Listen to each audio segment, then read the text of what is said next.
बड़ा बनना मतलब ऊंचा बैठना नहीं, सबसे पहले उठना और सबसे बाद में खाना है।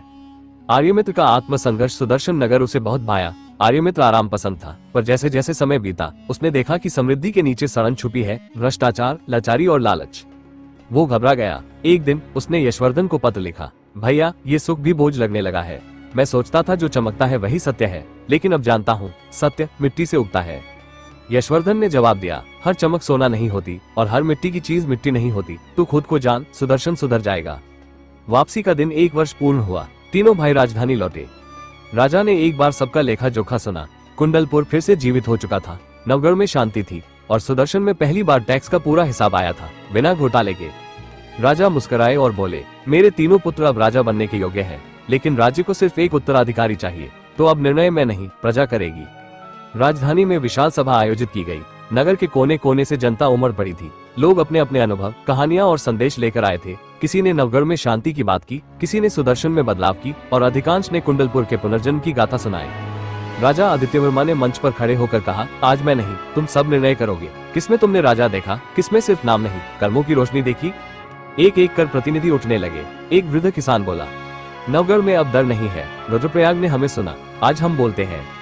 एक व्यापारिनी बोली, सुदर्शन में अब रिश्वत के बिना व्यापार होता है, आर्यमित्र ने हमारे धंधे को इज्जत दी। और फिर कुंडलपुर से एक नन्ही लड़की मंच पर चढ़ आई। उसके हाथ में मिट्टी की मूर्ति थी। वो बोली, मैं उस स्कूल में पढ़ती हूँ जो यशवर्धन भैया ने बनवाया। उन्होंने मुझे कहानी सुनाई थी, एक राजा की जो राजा नहीं बनना चाहता था, सिर्फ अच्छे लोग बनाना चाहता था। मैं कहती हूँ वो ही राजा बने। पूरा सभा स्थल तालियों से गूंज उठा। राजा का अंतिम प्रश्न। राजा आदित्यवर्मा ने तीनों पुत्रों को सामने बुलाया और पूछा, क्या तुम में से कोई ये गद्दी चाहता है? रुद्रप्रयाग झुका। पिता, मैंने लोगों को सुना, मैं अब खुद को नहीं सुनना चाहता। मुझे सेवा करनी है, शासन नहीं। आर्यमित्र आगे बढ़ा, राजा बनने से बेहतर है खुद को बनाना। अगर यशवर्धन जैसा भाई हो तो राज्य अपने आप समृद्ध हो जाता है। यशवर्धन चुप रहा, सिर झुका लिया। राजा बोले, और तू यशवर्धन?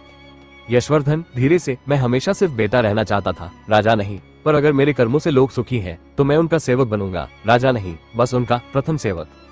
राजतिलक का दिन। एक नई सुबह राजा आदित्यवर्मा ने अपने हाथों से यशवर्धन का तिलक किया। महल की छतों से फूल बरसे। रुद्रप्रयाग और आर्यमित्र दोनों ने स्वयं यशवर्धन को सिंहासन तक पहुंचाया।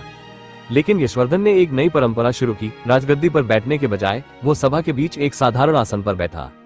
उसने कहा, राजा ऊपर नहीं बैठता, वो सबसे पहले चलता है, सबसे बाद में विश्राम करता है और सबसे ज्यादा सुनता है। अंतिम भाव, अमरता का असली अर्थ सालों बीते। यशवर्धन ने राज्य को ज्ञान, नीति और प्रेम से सींचा। उसकी कहानियां पड़ोसी राज्यों में भी गूंजने लगी। लोग कहते वो अमर नहीं है, पर उसका नाम अमर हो गया है, क्योंकि अमरता केवल जल से नहीं मिलती, बल्कि त्याग, सेवा और सच्चे प्रेम से। बने रहे।